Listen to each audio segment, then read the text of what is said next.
જી જરૂર, ચોક્કસ એ બાબતે આપને જણાવી દઉં કે સરકારશ્રી દ્વારા 7/7/2025 ઘરે બેઠા લર્નિંગ લાયસન્સ મેળવવા માટેની યોજના બહાર પાડવામાં આવી છે અને આ પ્રક્રિયાની અંદર તમે ઘરે બેઠા કોઈ પણ પ્રકારનું લર્નિંગ લાયસન્સ મેળવી શકો છો. લર્નિંગ લાયસન્સ મેળવવા માટેની પ્રક્રિયા બે પ્રકારની છે.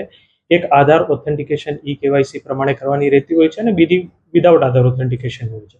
જે આધાર ઓથેન્ટિકેશન વાળી જે એપ્લિકેશન જે છે, તમે ઘરે બેઠા એનઆઈસી દ્વારા જે એપ્લિકેશન બહાર પાડવામાં આવી છે તેના દ્વારા તમે કરી શકો છો. જેની અંદર 7 દિવસની અંદર તમારે જ્યારે પણ અરજી કરી હોય તો 7 દિવસની અંદર રોડ સેફ્ટીને લગતા ટ્યુટોરિયલ જોઈ અને એક્ઝામ આપવાની રહેતી હોય છે, જેની અંદર આરટીઓ સેન્ટર કે આઈટીઆઈ કે પોલિટેકનિક તમારે કોઈ પણ પ્રકારની મુલાકાત લેવાની રહેતી નથી. બીજું, વિધાઉટ આધાર ઓથેન્ટિકેશનની જે વાત આપણે કરીએ એની અંદર તમારે આરટીઓ કચેરી આવી, પોલિટેકનિક જઈ કે આઈટીઆઈ જઈને તમારે રેગ્યુલર પ્રમાણે જે પ્રકારનો ટેસ્ટ આપવાનો થતો હોય છે એ પ્રકારની પ્રક્રિયા આપવાની રહેતી હોય છે.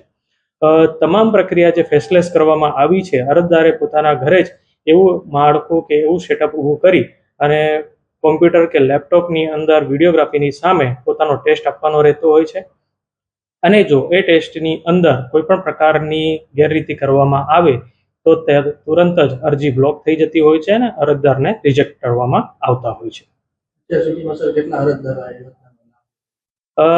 અત્યાર સુધી આજે જ આ પ્રક્રિયા હાથ ધરવામાં આવી છે. હવે જે પણ અરજદાર અહીંયા ટેસ્ટ આપવામાં આવશે અથવા તો ઓનલાઈન ફેસલેસ અરજીનો લાભ લેશે એ કાલ સુધી તમને જણાવવા મળશે. આ એપ્લિકેશન પરિવહન.gov.in કરીને જે ગવર્મેન્ટ માન્ય વેબસાઇટ છે એના પર જઈ અને તમામ પ્રકારની પ્રક્રિયા આપણે કરી શકીએ છીએ.